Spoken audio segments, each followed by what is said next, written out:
नमस्कार, I am Shivani Singh. So friends, कैसे हैं आप सभी? मस्त होंगे होना यहाँ पे। और डियर फ्रेंड, जैसा आप स्क्रीन पर देख पा रहे हैं कि हम कंटिन्यू प्रिपरेशन कर रहे हैं स्पेशल सीटेट दिसंबर 2025 एग्जाम्स की। और टुडे जो सेशन है वो है सीडीपी का। Okay, CDP previous questions paper 1 और 2 दोनों ही एग्जाम्स के लिए बेस्ट यहाँ पे हमारा सेशन है।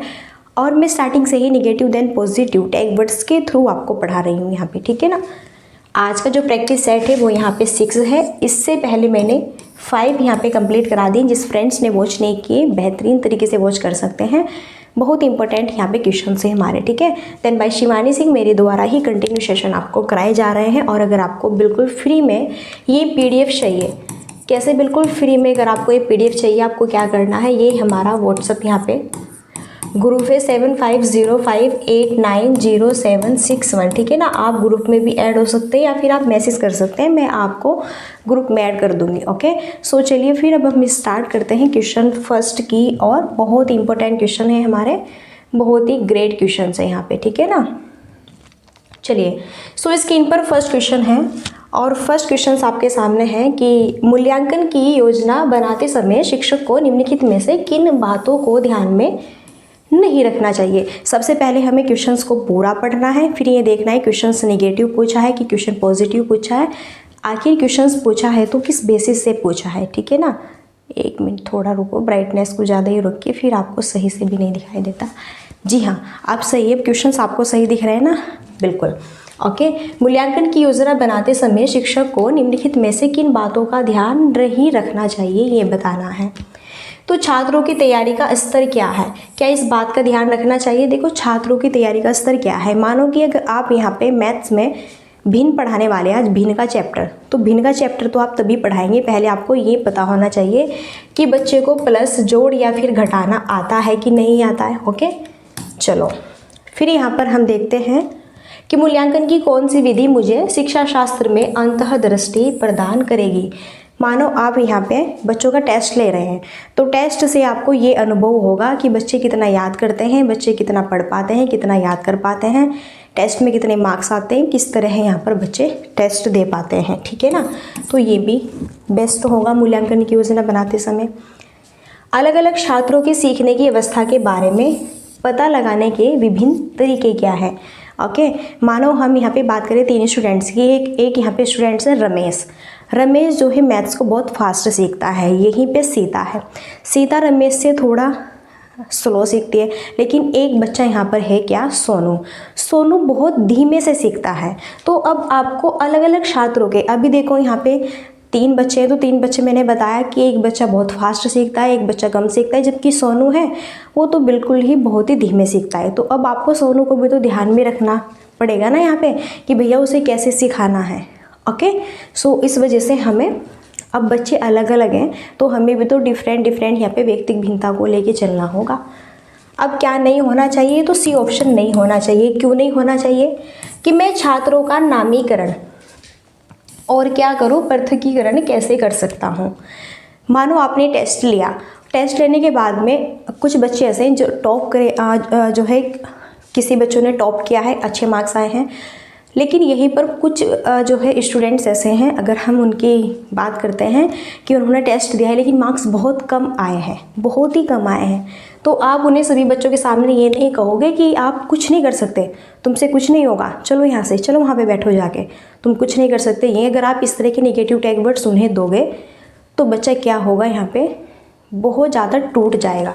तो इसलिए ये हमें नहीं करना है, ठीक है। चलिए, अब यहाँ पे स्क्रीन पर सेकंड क्वेश्चन है। क्वेश्चंस बहुत बेस्ट है। ओके, देखो, और सेकंड जो क्वेश्चन है वो कथन और तर्क वाला क्वेश्चन है, ठीक है। पहले कथन पढ़ते हैं। एक समावेशी कक्षा में किसी भी बच्चे के लिए पाठ्यचर्या में समावेशन नहीं किया जाना चाहिए। यदि पाठ्यचर्या में उन्हें लचीलापन प्रदान किया जाता है तो बच्चे प्रभावी ढंग से नहीं सीखते हैं। क्या बात है, बहुत बढ़िया क्वेश्चन है, ग्रेट यहाँ पे। ओके, तो फर्स्ट ऑप्शन कथन, यहाँ पे अगर हम एसोसिएशन की बात करते हैं, एक समावेशी कक्षा। समावेशी का मतलब समझो, समावेशी कक्षा का मतलब क्या होता है। तो समावेशी का मतलब होता है कि बच्चों को सभी बच्चों को समान रूप से शिक्षा प्रोवाइड कराना, चाहे वो बच्चा गरीब है, अमीर है, या फिर यहाँ पे उसकी मंदबुद्धि है, या फिर वो बहुत ही विशिष्ट बच्चा है, या फिर प्रतिभाशाली बच्चा है, या फिर विकलांग बच्चा है। सभी बच्चे एक ही क्लास में एक ही टीचर्स के बेसिस पर पढ़ेंगे। ओके, तो ये कह रहे हैं कि किसी भी बच्चे के लिए पाठ्यचर्या में समावेशन नहीं किया जाना चाहिए।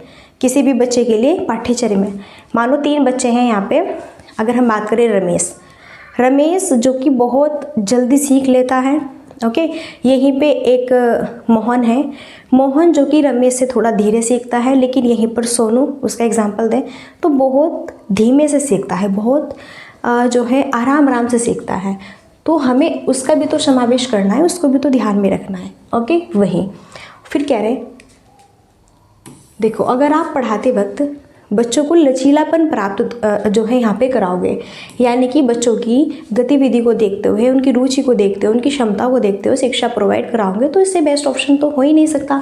लेकिन कह रहे हैं कि अगर आप इस तरह पढ़ाएंगे तो बच्चे ढंग से नहीं सीखेंगे, इसलिए ये भी रॉन्ग हुआ। सो ऑप्शन डी यहाँ पर ए और आर दोनों ही क्या है, रॉन्ग है। ओके, चलिए नेक्स्ट है, बहुत इंपॉर्टेंट क्वेश्चन है, समावेशी शिक्षा को किस प्रकार की स्कूली तंत्र व्यवस्था को प्रस्तावित करता है। तो समावेशी शिक्षा किस प्रकार की स्कूली तंत्र व्यवस्था को प्रस्तावित करती है। समावेशी शिक्षा का मतलब अभी मैंने आपको बताया है, क्वेश्चंस आपको दिख रहे हैं, आंसर्स, ठीक है। तो देखो भैया, समावेशी शिक्षा का मतलब अभी मैंने आपको बताया है। समावेशी का मतलब क्या होता है कि यहाँ पर चाहे बच्चा गरीब है, अमीर है, कैसा भी है, मंदबुद्धि, उसका IQ लेवल कैसा भी है, हम उसे सभी बच्चों के साथ शिक्षा प्रोवाइड कराएंगे, चाहे बच्चा विकलांग है, दृष्टि बाधित है, श्रवण बाधित है, ओके, या फिर व्हील चेयर से चलता है, तो हम सभी बच्चों को इक्वलिटी रूप से शिक्षा प्रोवाइड कराएंगे, ठीक है। तो चलो, विशिष्ट आवश्यकता वाले बच्चों की ज़रूरतों को पूरा करने के लिए अनन्य स्कूलों का प्रावधान। विशिष्ट आवश्यकता वाले बच्चों की ज़रूरत को देखो, जो विशिष्ट आवश्यकता वाले बच्चे हैं तो आप उन्हें दूसरा स्कूल देंगे कि आप यहाँ पे नहीं यहाँ पे पढ़ो, तो ये गलत है। केवल लड़कियों की शिक्षा को प्रोत्साहित करने की ज़रूरत है, केवल और केवल आप लड़कियों को ही ग्रो करे हुए। हाँ भैया, अगर लड़कों को आप नहीं पढ़ाएंगे तो वो कैसे घर चलाएंगे, आगे व्यवसाय कैसे लेंगे, बताइए। तो ये भी यहाँ पे ये तो बिल्कुल ही ख़त्म ऑप्शन है, ठीक है ना। बात करते हैं जिसमें केवल दिव्यांग बच्चे शामिल हैं। नो, केवल और केवल दिव्यांग बच्चे नहीं, ओके, केवल और केवल दिव्यांग बच्चे नहीं, बल्कि सभी बच्चे क्या हो, शामिल हो, ठीक है। तो ये भी क्या है, यहाँ पे रॉन्ग है। ओके, कह रहे हैं कि जिसमें केवल समावेशी शिक्षा में केवल और केवल दिव्यांग बच्चे ही यहाँ पे होने चाहिए, बाकी बच्चों को नहीं पढ़ाएंगे, तो ये भी क्या है, यहाँ पे रॉन्ग है। जबकि सबसे बेस्ट ऑप्शन क्या है, बेस्ट ऑप्शन है यहाँ पे कि बच्चों की शारीरिक, संज्ञानात्मक, सामाजिक, भाषिक या किसी प्रकार की अलग स्थिति के बावजूद सभी बच्चों को शामिल करना। यानी कि बच्चों की शारीरिक, संज्ञानात्मक, सामाजिक, भाषिक या फिर किसी प्रकार की अलग स्थिति के बावजूद सभी बच्चों को शामिल करना। जैसा मैंने कहा कि बच्चा चाहे किसी भी क्षेत्र से आता है, किसी भी धर्म से बिलोंग करता है, कहीं का भी रहने वाला है, बस सिर्फ और सिर्फ यहाँ पे ओके। सो आप डी ऑप्शन देख सकते हैं। मैंने कहा समावेशी शिक्षा का मतलब तो बच्चों की शारीरिक, देखो बच्चे शरीर से उनका फिजिकल कैसा भी है, देखने में भी कैसा है, गोरे हैं, काले हैं, पतले हैं, अमीर है, गरीब है, किसी भी धर्म से बिलोंग करते हैं, यहाँ पर कैसी भी उनकी भाषा है, कैसी भी उनकी नॉलेज है, कैसी भी उनकी सोसाइटी है, कैसी भी उनकी लैंग्वेज है, ओके, किसी भी प्रकार की अलग स्थिति है, लेकिन बच्चों को आपको उनके बावजूद भी सभी बच्चों को एक ही कक्षा में शामिल करना है, ओके। सो इसलिए यहाँ पे डी ऑप्शंस क्या होगा, राइट होगा। चलो अब आगे बढ़ते हैं और स्क्रीन पर 4 क्वेश्चन है, बहुत ही बेस्ट है। देखो 4 क्वेश्चंस क्या कहता है। एक छात्र को लंबे समय तक अपना ध्यान बनाए रखने में कठिनाई होती है और वह बेचैन हो जाता है और स्थिर नहीं बैठ सकता है, तो यह विशेषताएं किस प्रकार की विकलांगता की ओर संकेत करती है। एक छात्र को लंबे समय तक अपना ध्यान बनाए रखने में कठिनाई होती है और वह बेचैन भी हो जाता है और स्थिर नहीं बैठ सकता, तो ये विशेषताएं किस प्रकार की विकलांगता की ओर संकेत करती है। क्या ये जो है सौलीनता है, या फिर ध्यान न्यूनता, अति क्रियाशीलता विकार है, या फिर पठन वैकल्य है, या फिर गतिक विकलांगता है। गतिक विकलांगता आपकी आएगी चलने फिरने से रिलेटेड, ठीक है ना। गति यानी कि सही से जो है नहीं चल पाता, इस तरह की एक्टिविटीज़ होगी। पठन वैकल्य आपका डिसलेक्सिया के बेसिस से आता है। डिसलेक्सिया यानी कि जब बच्चा लिखा हुआ नहीं सही से पढ़ पाता, ओके, वो आपका डिसलेक्सिया के अंतर्गत आएगा, जिसे हम पठन वैकल्य भी कहते हैं। यहीं पे संलीनता, जब स्वयं हम अपने ही आप में विलीन है, किसी से बातचीत नहीं करते फालतू, ओके, वो आपका ऑटिज्म के अंतर्गत आएगा। लेकिन एक छात्र लंबे समय तक अपना ध्यान बनाए रखने में कठिनाई फील करता है। मैं यहाँ पे आपको 3 बच्चों का एग्जाम्पल दूंगी। मानो यहाँ पे मोहन है, मोहन जो कि 20 या फिर 25-30 मिनट तक बैठकर बढ़िया अच्छे से पढ़ लेता है। फिर यहाँ पे सोहन है, सोहन जो कि 15 मिनट तक ठीक ठाक पढ़ लेता है, फिर थोड़ा चेयर से उठ जाता है, फिर से कोशिश करता है पढ़ने की। लेकिन अब यहाँ पे सोनू की बात करें, फिर से देखो सोनू की बात करें तो भैया सोनू की अगर हम बात करते हैं, पढ़ने बैठता है 5 मिनट पढ़ता है, फिर बेचैन हो जाता है, फिर चेयर से उठ जाता है, फिर कभी पेन को ऐसे, पेंसिल को ऐसे यूं घुमाता है, ओके, कभी इधर उधर देखता है। तो यानी कि वो लंबे समय तक ध्यान यहाँ पर अपना नहीं लगा पा रहा। तो इस तरह के बच्चों को ध्यान न्यूनता अतिक्रियाशीलता विकार होने की संभावना है, यानी कि ADHD। और ADHD की फुल फॉर्म क्या होती है? Attention deficit hyper activity disorder. Okay, समझ आया ना? चलिए अब आगे बढ़ते हैं नेक्स्ट स्क्रीन पर। बहुत इंपॉर्टेंट क्वेश्चन है 5। प्रतिभाशाली बच्चे, प्रतिभाशाली बच्चे वो होते हैं जो गॉड गिफ्टेड होते हैं, जिसका IQ लेवल 140 प्लस होता है। कितना होता है? जिसका IQ लेवल 140 प्लस होता है, उनको हम प्रतिभाशाली बच्चों की श्रेणी में रखते हैं। ठीक है। को किसी भी शैक्षणिक संशोधन से लाभ नहीं मिलता, या फिर को उनकी रुचि के अनुसार जटिल कार्यों को करने के लिए प्रोत्साहित नहीं किया जाना चाहिए, या फिर को अपने साथियों की तुलना में हमेशा उच्च भावनात्मक परिपक्वता द्वारा पहचाना जा सकता है, या फिर कह सकते हैं कि प्रतिभाशाली बच्चों की सीखने की जो विशिष्ट ज़रूरतें होती हैं, जिन्हें अक्सर कक्षाओं में नज़रअंदाज कर दिया जाता है। तो प्रतिभाशाली बच्चे क्या किसी भी शैक्षणिक संशोधन से लाभ नहीं मिलता उनको? रॉन्ग है। प्रतिभाशाली बच्चे मैंने कहा जिसका IQ लेवल 140 प्लस होता है, जो बहुत इंटेलिजेंट होते हैं, जैसा हम कहते हैं ना, जो IAS PCS और ये बड़े बड़े एग्जाम्स निकालते हैं भैया, बड़े बड़े पोस्ट पे आते हैं, वो उनका लेवल, जी हाँ वही समझो, उसी का लेवल होता है गॉड गिफ्टेड जो है स्टूडेंट्स का, जो MBBS वगैरह बनते हैं। ठीक है ना। फिर कह रहे हैं को कि उनकी रुचि के अनुसार जटिल कार्यों को करने के लिए प्रोत्साहित ही नहीं किया जाता है। क्या वो जटिल कार्य नहीं कर पाते? गलत है। क्या तुलना में हमेशा उच्च भावनात्मक परिपक्वता द्वारा वो पहचाने जा सकते हैं? नो, बल्कि डी ऑप्शन सही है। जो प्रतिभाशाली बच्चे होते हैं, सीखने की विशिष्ट ज़रूरतें उन्हें होती है, और क्लास में आपको बताएं 30, 40, 45 बहुत सारे बच्चे हैं, तो आप तो सभी बच्चों को देखते हुए पढ़ाएंगे यहाँ पे, तो भैया आप जो है इन बच्चों को थोड़ा वो लेवल नहीं दे पाएंगे जो ये पढ़ना चाहते हैं। क्यों नहीं दे पाएंगे? क्योंकि आपको तो पूरी क्लास लेके चलनी है, तो यहाँ पर इन बच्चों का बहुत ज़्यादा नुकसान है। यानी कि आप इस तरह में इन्हें नज़रअंदाज कर रहे हैं, और करते भी हो इसलिए क्योंकि मैंने कहा कि बहुत कम बच्चे होते हैं जो गॉड गिफ्टेड होते हैं प्रतिभाशाली, सबसे ज़्यादा सामान्य बुद्धि के या फिर मंदबुद्धि, ओके, इस तरह से होते हैं। 6 क्वेश्चन है, शारीरिक गति विकलांगता से जूझते विद्यार्थियों के लिए निम्न में से कौन सा गतिशीलता सहायक तकनीक का एग्जाम्पल है? व्हील चेयर, पहिया कुर्सी, बड़ी मुद्रित किताबें, शब्द सुझाव सॉफ्टवेयर, या फिर स्पर्श सामग्री। देखो, शारीरिक गति विकलांगता से जूझ रहा है बच्चा, तो शारीरिक गति विकलांगता, शारीरिक का मतलब क्या है? यानी कि किस, हमारा शारीरिक तो हमारा फिजिकल हुआ, अब गति का मतलब होता है चलना फिरना, तो इससे आप कैसे कि पैर से क्या है यहाँ पे विकलांग है। जी हाँ, अगर कोई बच्चा पैर से विकलांग है तो उसके लिए क्या चीज़ बेस्ट होगी? अगर बच्चा पैर से, मानो एक बच्चा है मोहन जो कि यहाँ पर पैर से विकलांग है, ओके, अब उसे भी बाहर मैदान में जो है बच्चों के साथ में जाना है, खेल का मज़ा लेना है, या फिर खेलना है, या फिर उसे अपनी क्लास में जाना है, तो कैसे जाएगा वो? व्हील चेयर, पहिया कुर्सी से। जी हाँ, ओके, अगर कोई बच्चा इस तरह का है तो व्हील चेयर, पहिया कुर्सी से वह अपने संपूर्ण कार्य करेगा। बड़ी मुद्रित किताबें, शब्द सुझाव सॉफ्टवेयर, ये आएगा।